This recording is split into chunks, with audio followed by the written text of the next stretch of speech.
Welcome back, everyone. So happy to be here this morning to celebrate and to share this wealth of knowledge. My name is Belen Velasquez. My pronouns are she, her, hers, ella, they, them, theirs. I am a public health fellow working with Colibri and Chinachli at the moment with AmeriCorps, and I'm also a trained Chinachli facilitator.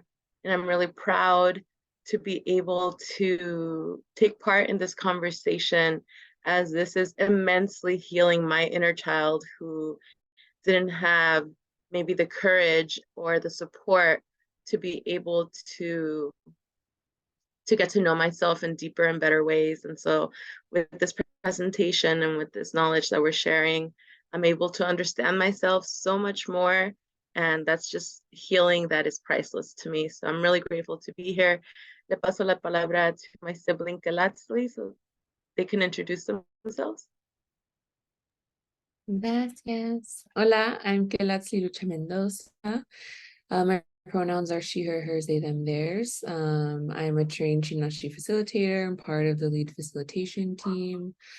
I'm an AmeriCorps public health fellow, collaborating with Colibri and Laipa and Chinachli. I'm really happy to be here and excited to get to the plática today. That's Comadre. Let's do it.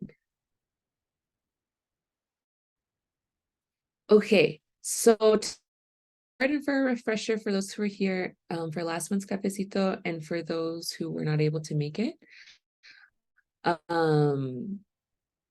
Just to review, in our last Cafecito, we focused on principle 1 of creating more inclusive puberty health education for youth.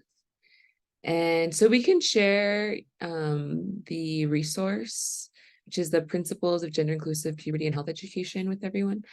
But the first principle that they present is providing a foundation of gender literacy, right? And so in the last Cafecito, we went over kind of like the 3 sections of that, which are body, identity, and expression, right? So our experience of our own body, how society genders bodies, and how others interact with based on our body, right? So that can be complex, right? It's not just like you have this body, this means this about you, right?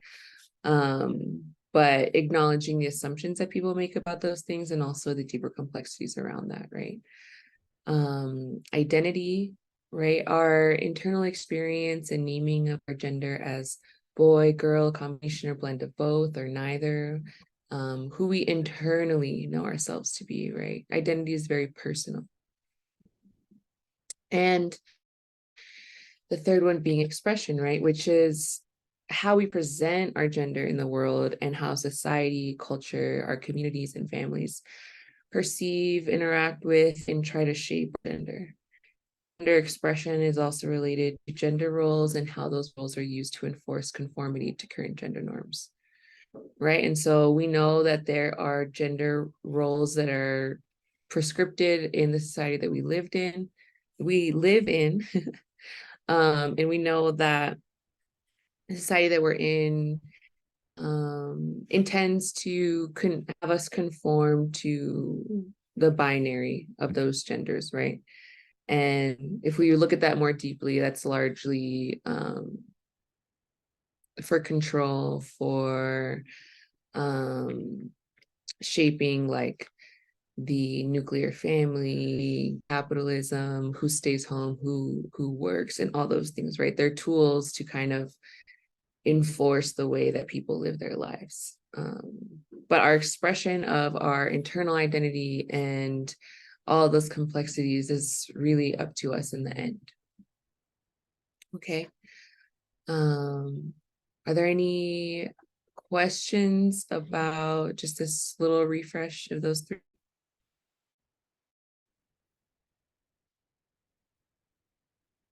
Okay, let's go to the next slide.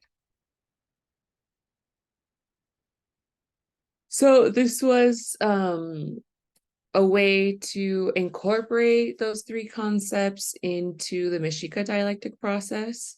So I developed this image to kind of show it in like a 3D way, right? Because it's like all of these spectrums are taking place at the same time, right?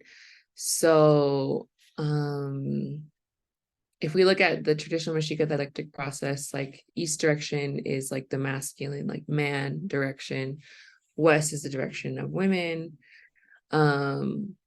And I tried to incorporate like, well, if heterosexual is one side of a spectrum, then homosexual is on the other side of the spectrum, and you can be like not just in one end, right, all the way to the east, all the way to the west or north or south, but you can be in any like one of these four slices of the pie, right? You can be right on the lines, or you can be between and flowing back and forth, right? It's like every day it could be different.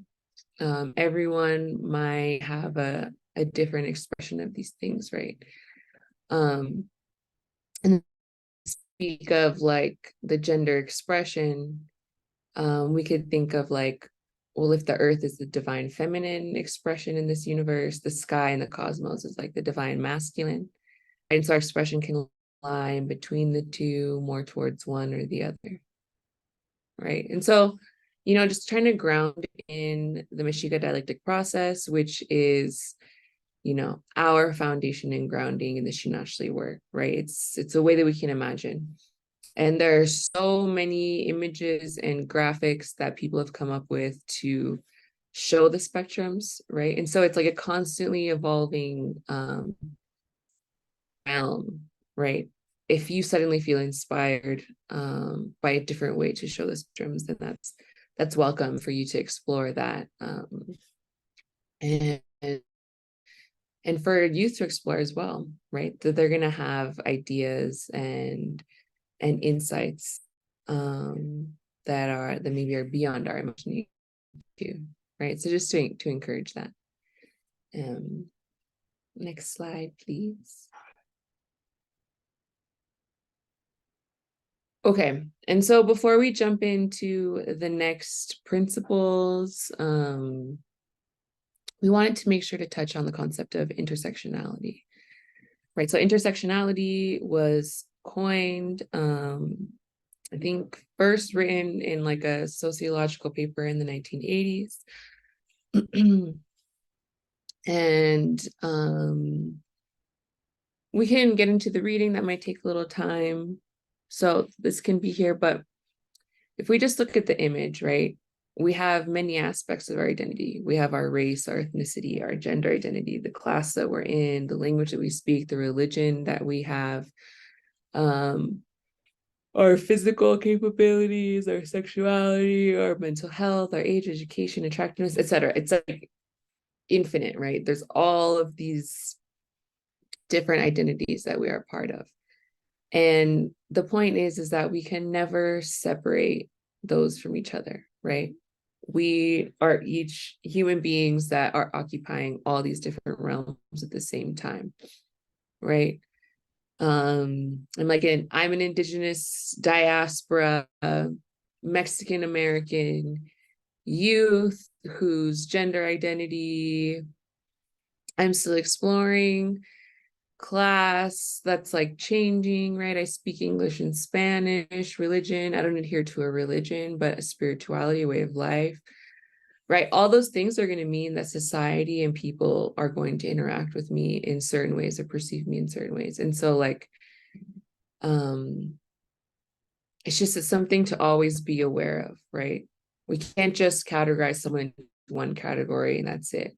People are part of this complex spider web of identity. And that's going to inform the way that their lives are lived, the way that the world responds to them, the way that they're discriminated against within systems and institutions. And they all have to be considered. We cannot, can't break me up into 20 pieces and then just say like, well, this piece is this. It's like they're all connected. So all forms of inequality are mutually reinforcing and must therefore be analyzed and addressed simultaneously to prevent one from in one form of inequality from reinforcing another. Right. So, for example, tackling the gender pay gap alone without including other dimensions like race, socioeconomic status, and immigration status will likely reinforce inequalities among women. Right. And so you can extrapolate that into many, many different realms. Okay. Do folks feel comfortable with this term intersectionality? I think maybe some have experience with it. Great. Okay, we can go to the next slide, please. Okay, so the next principle for providing this more inclusive puberty health education, right, is we want to help students to desarrollar, to develop a concept of patterns versus rules, right? We want them to distinguish patterns from rules, right? And so patterns don't mean that something is an absolute rule, okay? And so to explore that really quickly, what are some patterns that come to mind that are common but not absolute? If people want to add them in the chat really quickly. So this can be something that in the world you see it and it's very common, and people might assume that it applies to everybody. But in reality, just because it applies to many people, it doesn't mean that it's a rule for every single individual.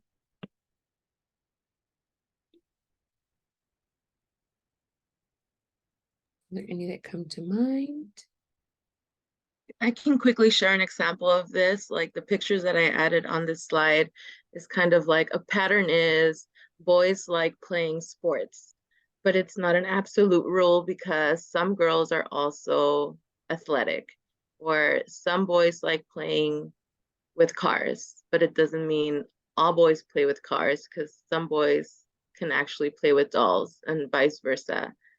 Those are just like very general, but if you want to share any others that come to mind that are kind of like stereotypes of genders that are not true, that can be believed by some because of our parents, because of society.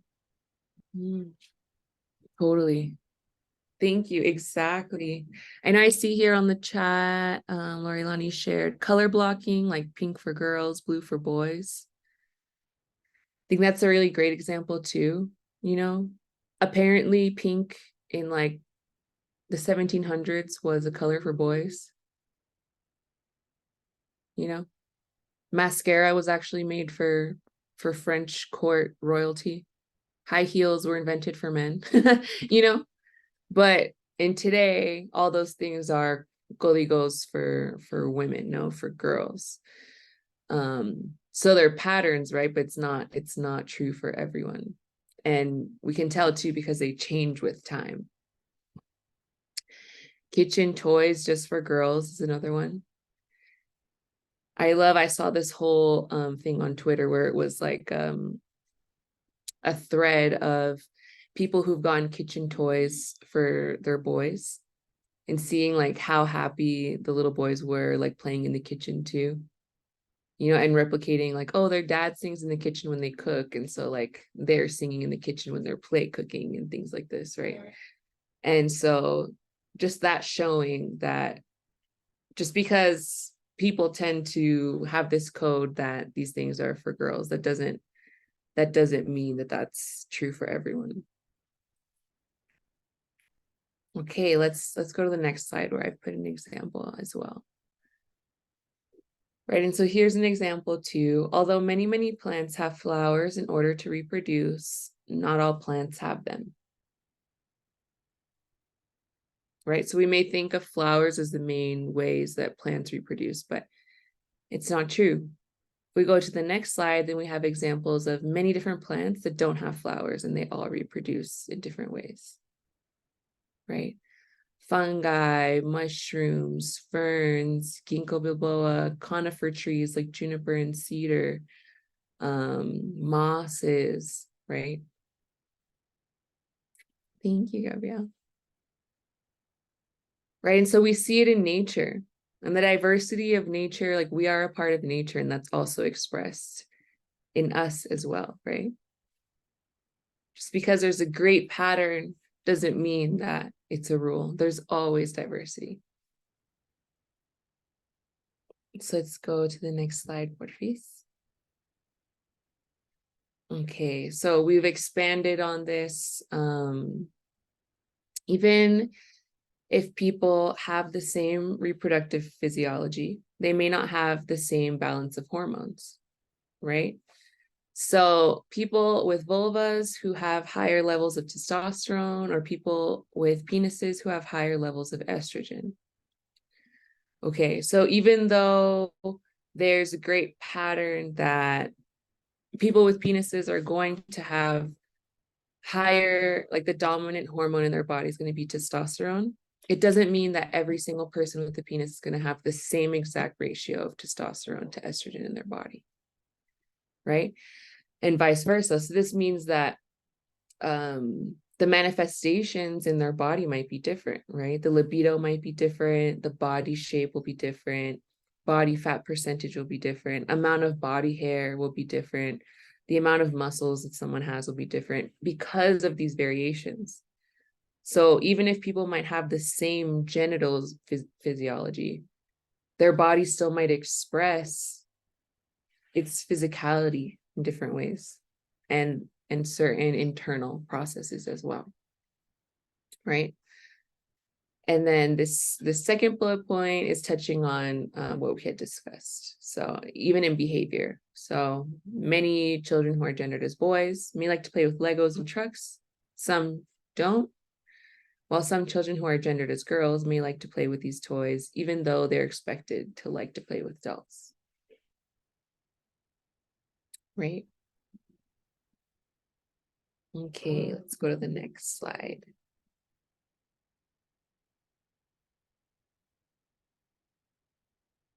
Thank you. So to support the second principle, we'd like to share upon the importance of acknowledging the natural variations that show up in our community, in our families. When differences are discussed and acknowledged without judgment, that that allows all students a given opportunity to recognize themselves and everyone around them as a natural part of human diversity. Acknowledging natural variations allows young people to accept themselves and others for who they are. So this principle explained that by having these conversations and describing these variations and the differences and uniqueness in everyone's identity expression, that allows for greater empathy for other children to understand their surroundings and other kids that might not identify the same as them. I found this picture online that really spoke to me, and I would love to share the quote because as a two-spirit individual, it really made me feel sacred and honorable. It says, the medicine wheel represents men on one side and women on the other, but there is a space in between that is for the two spirits. We join the men and women and complete the circle. That is our place in life. That is Creator's purpose for us. So a lot of times, these children who might identify as queer or not part of the binary, they experience feelings of isolation and they feel alone. They don't feel like they belong. And that was my reality growing up for a lot of my life. I didn't understand why I felt different. And so seeing Galatzli's visual representation of the Mexica dialectic medicine wheel, you see, we explain that each dimension has a spectrum, and we see like how it's complete, and we all know that everyone has a sacred space to complete the wheel. And as I was looking at this like representation, I really saw myself and found myself right smack in the middle of like in all ways and forms. Like I am very in tune with my masculine medicine, but I'm also, I have a birthing body and I have a son and I do a lot of womb work and I honor the feminine in me, and I'm learning to receive and to love myself unconditionally in this way, and knowing that I have the ability to, just like the sun and the moon who travel, you know, in the sky nation and move around, I have the possibility to also move around. I don't have to set my place and have it be a set choice and be stuck there. I'm not stuck. I'm like the stars. I move around. Some days today I woke up feeling like I wanted to be fresh and also woke up feeling cute. So I put on a, you know, flowerful shirt and some makeup. And other days I'm feeling more powerful and in my dickies and need to feel strong and courageous. And so this just like really shows me the fact that everyone has a special place in the medicine wheel, and by teaching in these practices and in these like indigenous ways, when we teach about the medicine wheel, which we do in the curriculum of Chinachli, we're able to emphasize that everyone has a sacred space in the wheel. That's the medicine of working with the wheel, that no one is greater than or lesser than, that we're all in the same field and that we're all equal and that we're all just as important. And so I love this image and this quote because it just shows the historical identities of our ancestors. You know, ancestors were considered sacred, especially two-spirit individuals. They had like sacred roles in the community. I was just explained recently how people that identified as queer or two-spirit, a lot of times they had a multitude of like roles in the community, and that's why they were so sacred. They weren't attached to just like, you know, if you're a man, you're a hunter, or if you're a woman, you have to cook and gather food. Like people that contain this complexity within themselves were able to have multiple roles, whether it was child caring or teaching. And so that just reminds me of my own sacredness, and it motivates me to want to share this with students, especially the queer students that are growing up feeling isolated and alone, maybe confused. Just reminding them of their sacredness, that they are already perfect, whole, and complete, just the way that they are, and they don't have to change to accommodate to society's rules or expectations of them. So I just wanted to share this important fact. You can go to the next slide. We Just really quick, I wanted to make space if anyone had wanted to ask something clarifying or a question, a deeper question.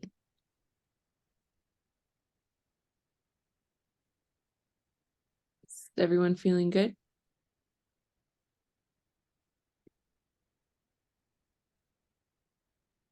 Okay. Okay. Thank you. Thank you, Kalatsli.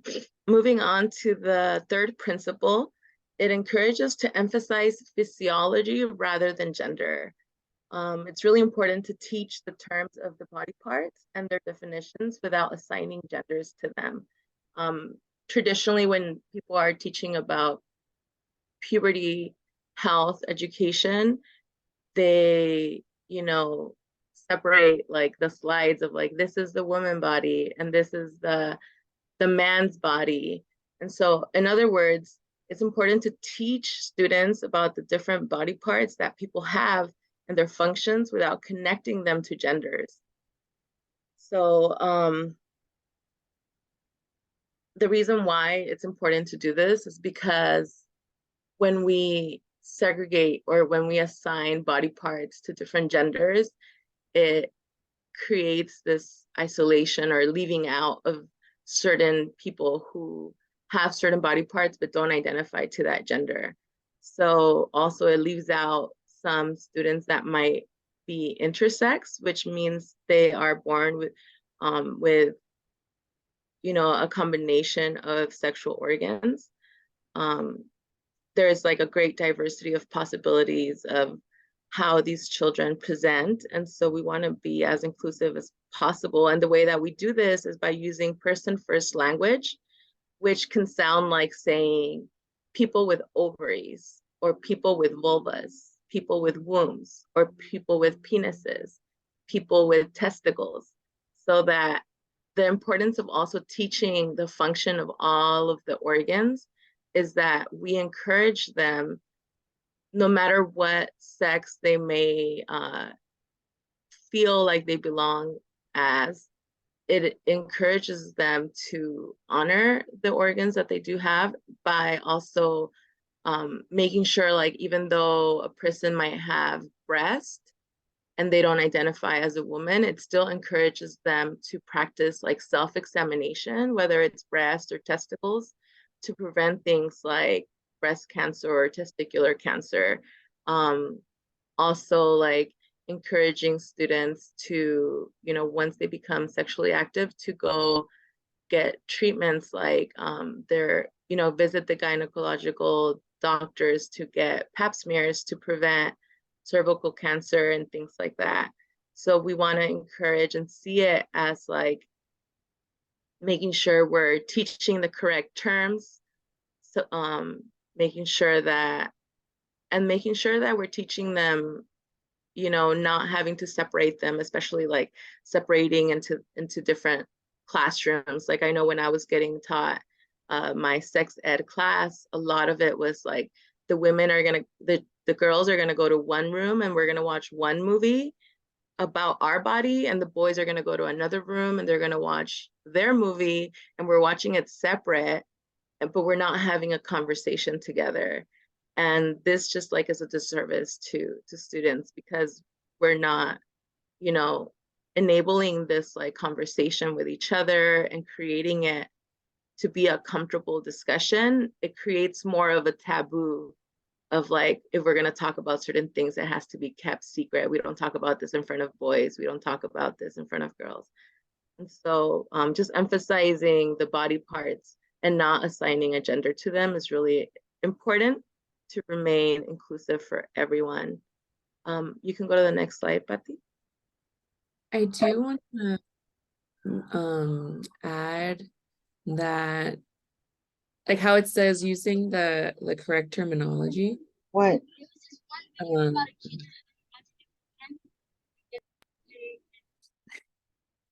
and like instead of saying wombs, I think I would say people with uteruses, because maybe a womb could be felt as something energetic that like a non-binary or trans person could resonate with for themselves.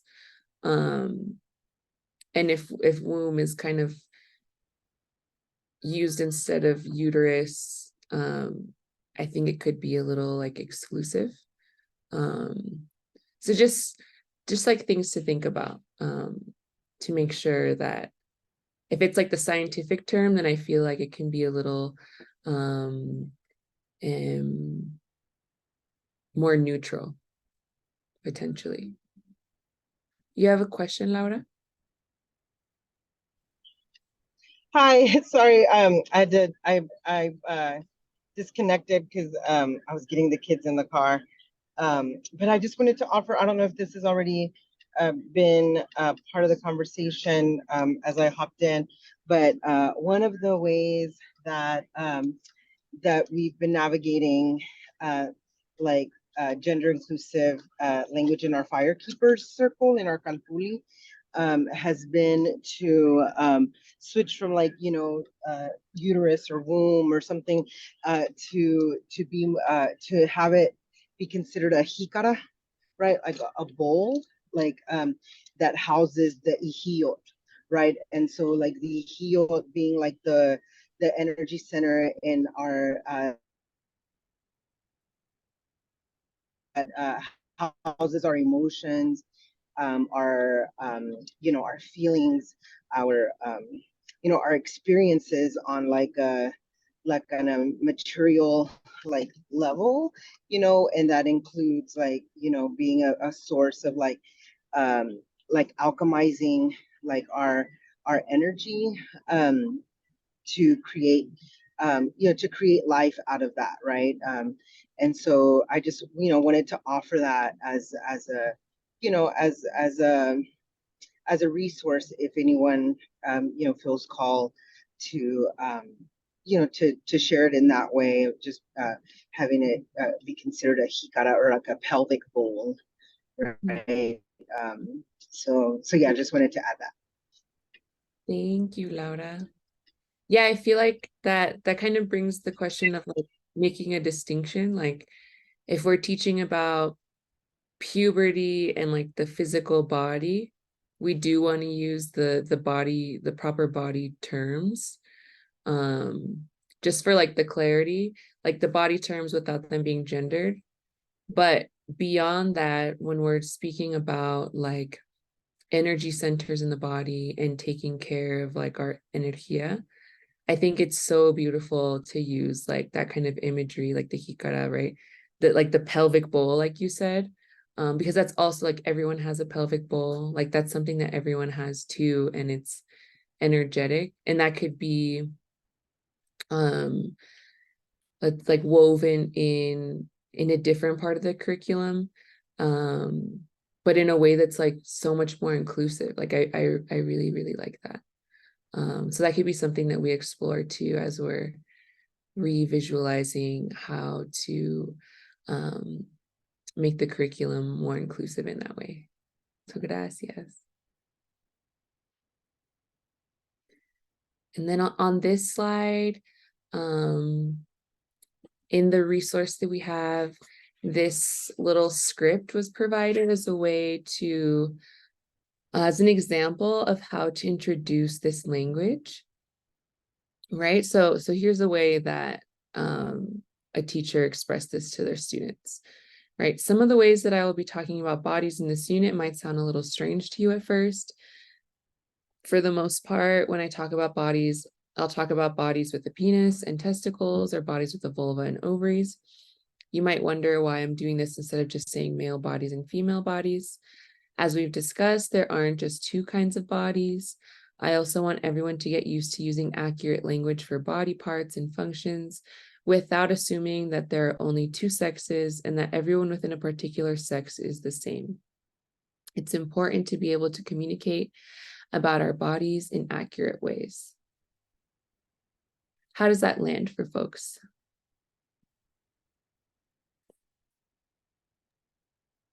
During this whole time that we were creating this presentation, I just kept thinking, wow, like, I wonder how I would have been different if my teachers would have introduced these subjects in these ways. Like things are so different now, because it wasn't at all introduced to us in this kind of matter, and I would have really appreciated it.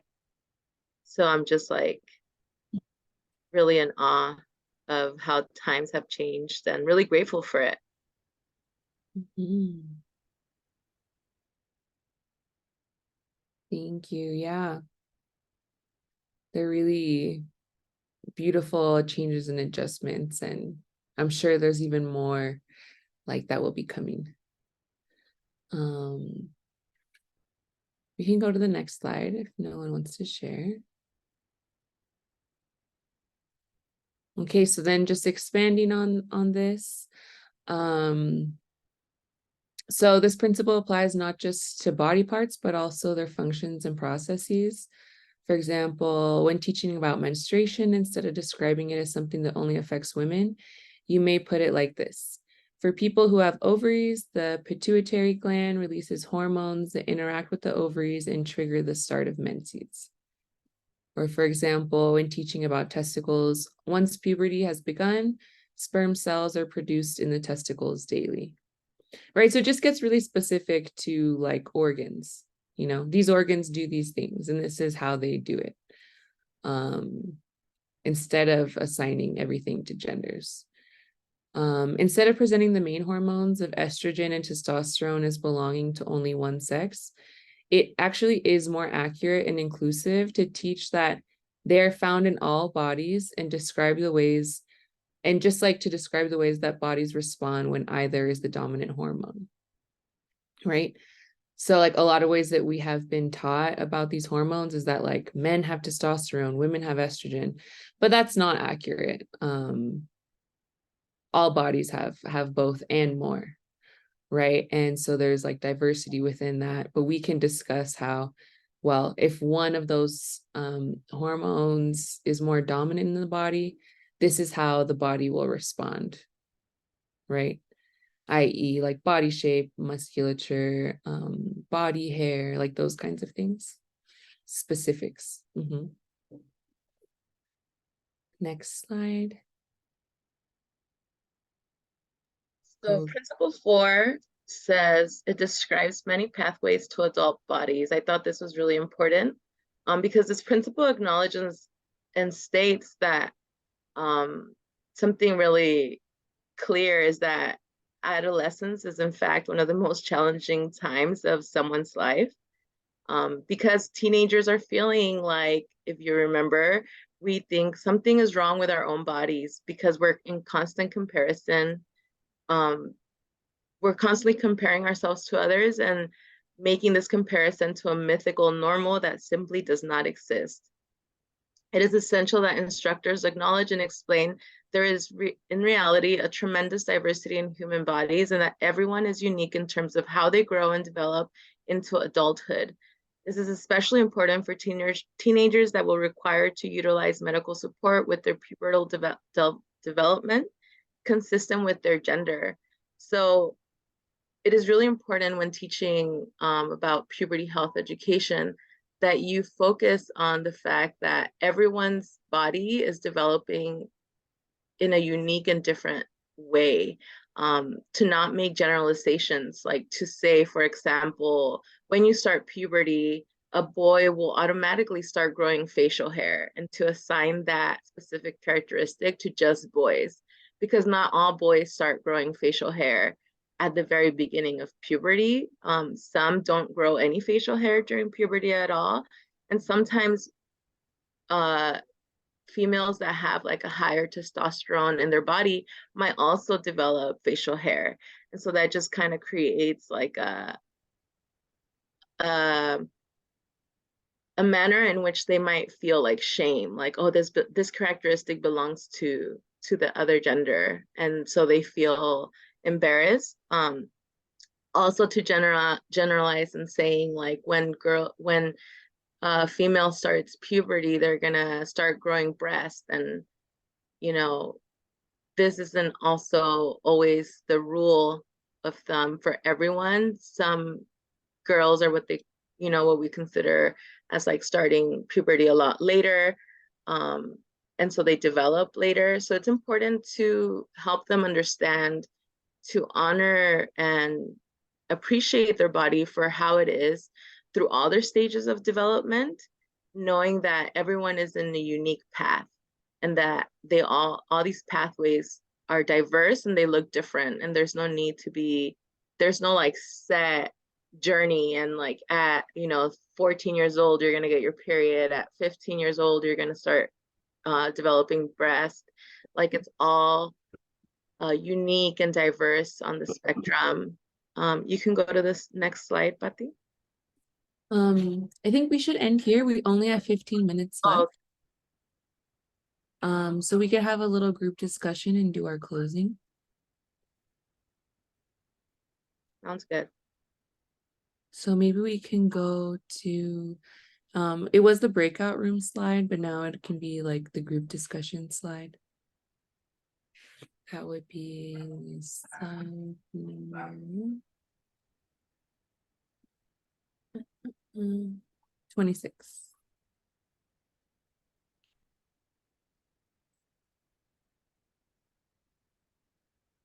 Okay, so just as we'll do it as a group discussion, with what we've gone through so far today, how can our curriculum be reimagined to be safer and more inclusive for the expansive and diverse youth in our communities?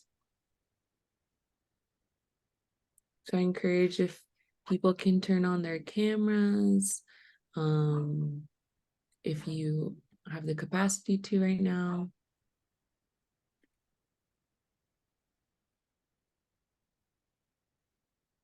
And share some ideas or some concerns, questions,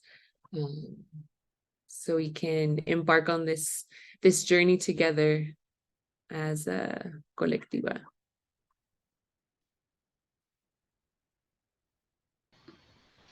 I love the information that was shared today. I think your designs were really beautiful. And I love that we are able to reimagine this ourselves. I think it probably is important to get the youth perspective on it. So maybe anyone that's having círculos now can ask their groups of, and maybe they don't know the answer, but at least to get some input from what participants may be looking for.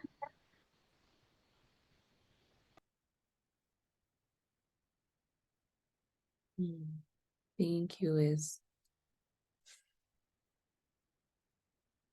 So make some kind of like survey process or something like this. Okay. Thank you, Liz. I think that's a great idea. I just want to remind everyone that with these surveys that you do contribute with, we are keeping all the questions that you've been asking, and we're going to be using those to direct part 3 of our presentation. So we're really grateful for any questions. Something that comes up for me that I was thinking about during creating the presentation was, when talking about these principles and like explaining why we should be contributing to the understanding of the diversity amongst each other and with these kids, like it makes total sense to me. And it's really hard to understand how it's not like the norm across the country, across the world, how there's so much like controversy right now with these topics, especially with like them being in school. And even like myself as a birth worker, like I've seen a lot of controversy with different birth workers and different people that work with women around like the language that's being chosen. Like instead of saying breastfeeding, people prefer chest feeding. And some people are really offended by that. And I'm kind of confused about it because it just like, we're trying to be inclusive to everyone, and some people get offended. And I know some questions that we looked at from last time we presented was also like, how do we create a harmonious discussion amongst also parents that don't understand these things in order to be supportive and understanding towards their youth, specifically if they identify out of the binary. So we appreciate all those questions, and we appreciate, one of the people said to step into the discomfort and to acknowledge it and to bring it up. So I encourage you, if you have a question or need clarification, or just in general want to share something, this is a good time just in order for us to keep the dialogue going. Thank you. On the chat that Alyssa, yes, shared that I have used similar language and methods to teach in bio. By taking out gender terms, many of my students felt more comfortable. So I feel like that's really encouraging to hear that in practice with one of our facilitators here, that the youth have felt more comfortable with this kind of person-first language, non-gendered language. Anybody else have a reflection, suggestions? I do. I think what comes to mind for me is one, I just want to acknowledge how expansive the curriculum already is and how much like love and intention, even when facilitating, the acknowledgement that like our language is changing, even if, we are referencing something in the curriculum that since, creating it, you all as facilitators have honored that growth and expansion. So I just want to like affirm that.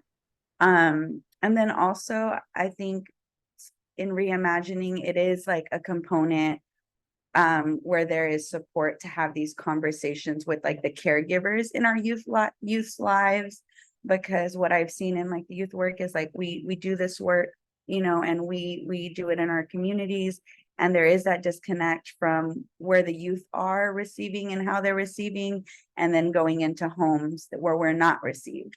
And so what does that support look like in these curriculums to hold those complexities? And it could be with any adult. Sometimes it's the schools that we're in, sometimes it's, you know, the caregivers. And so just more resources of support, of like wraparound, whatever, and that would look different for all the places we're in. But I think that that's how we can reimagine to make it safer. So like what we're holding space for leaves the safe container we're creating, but and also ensures that we create safe containers in our communities also.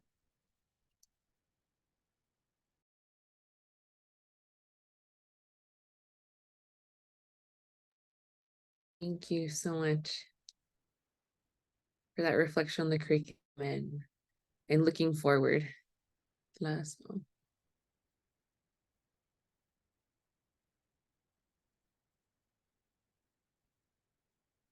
Does anybody have concerns, maybe, you know, things that, like I know Lisette mentioned that in the círculo they just did,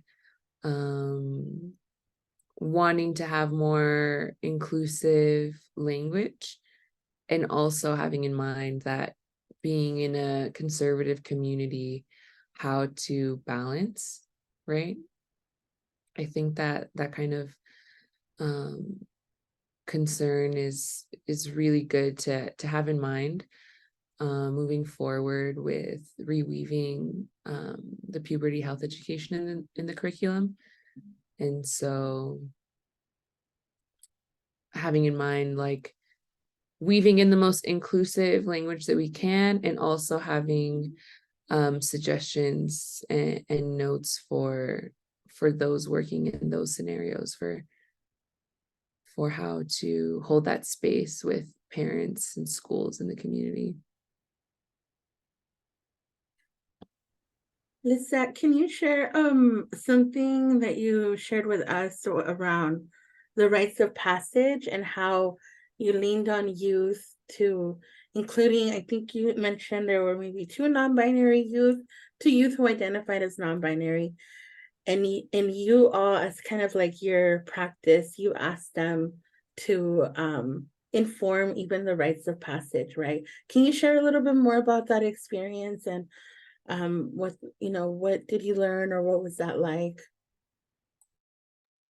Hello, this is Lisette. Thank you, Doctora Patti and Grazzi, for the question and acknowledging the concerns I had, because yes, during this latest sacred circle with the youth, myself and my co-facilitator, Emilia, found ourselves kind of in a situation where just even having the crowns out, like, you know, for the youth, and having that as a standard, you know, how we give the crowns to the youth who complete the rites of passage. Like, we wanted to ask them what would they feel comfortable with. Do they want crowns? Do they want like another way of acknowledging their rites of passage, you know, celebration?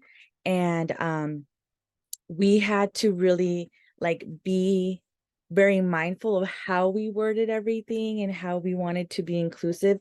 But mostly we really wanted the youth to be empowered and have that you know, that option.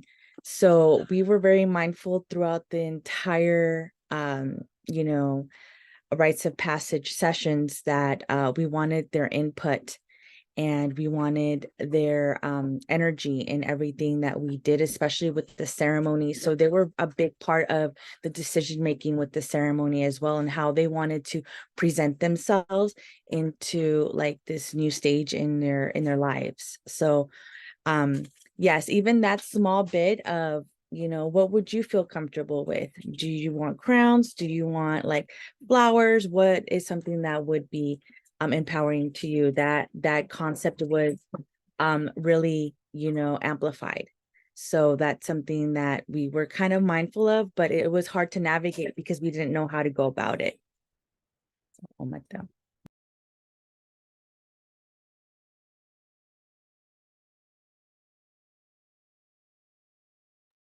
Thank you.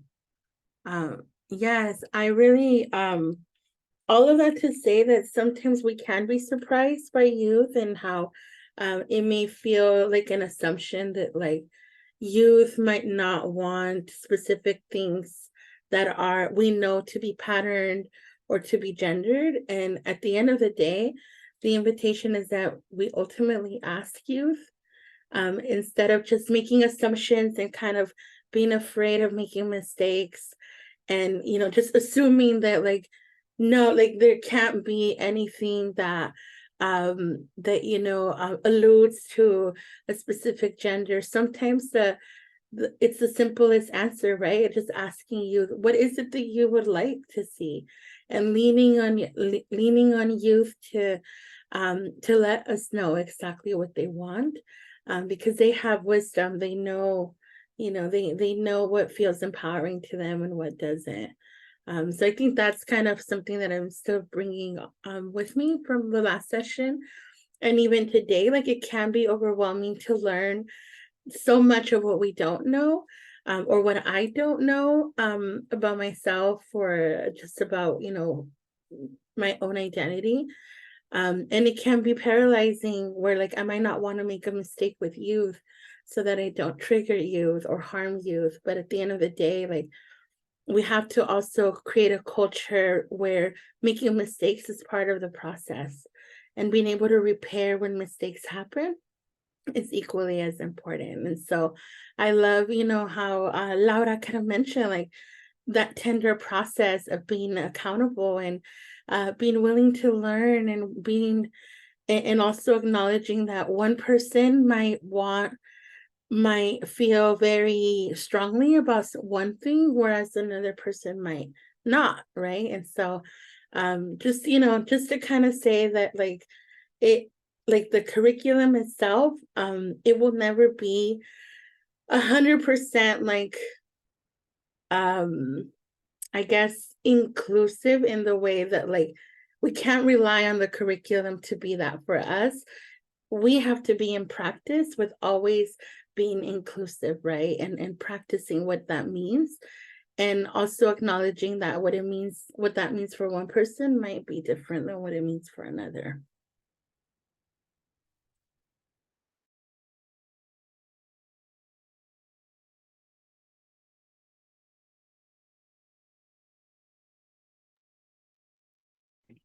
Buenos días, compañeras. This is Sara. I just wanted to say good morning to everyone and just thank you for being on, this beautiful webinar. This is chapter 2 of uh, of culture sharing, ¿verdad? We're trying to, as has been mentioned already. But I just want to restate, the message from these webinars, which is that all people are sacred. All youth are sacred. And so we must look at everyone around us as with and not in any way in deficit, ¿verdad?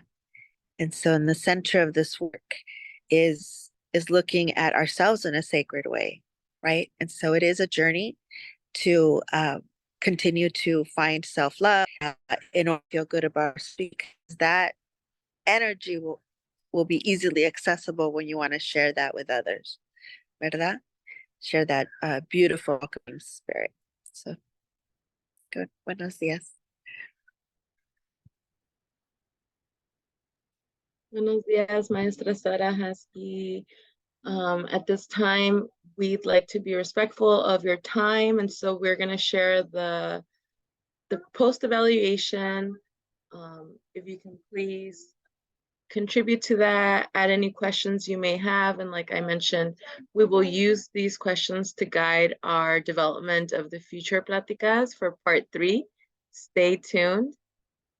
Thank you for being here, and we look forward to sharing this space and continuing the conversation next month for part 3. Tlazokamati, gracias. Have a good day.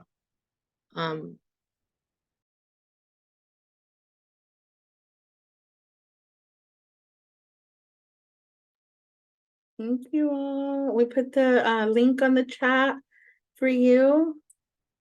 I'll repost it, and then it's also the QR code if you want to in your phone, your camera phone, to the QR code. And once you're done, you're able to leave the Zoom room as you would like. And I'm going to stop recording now.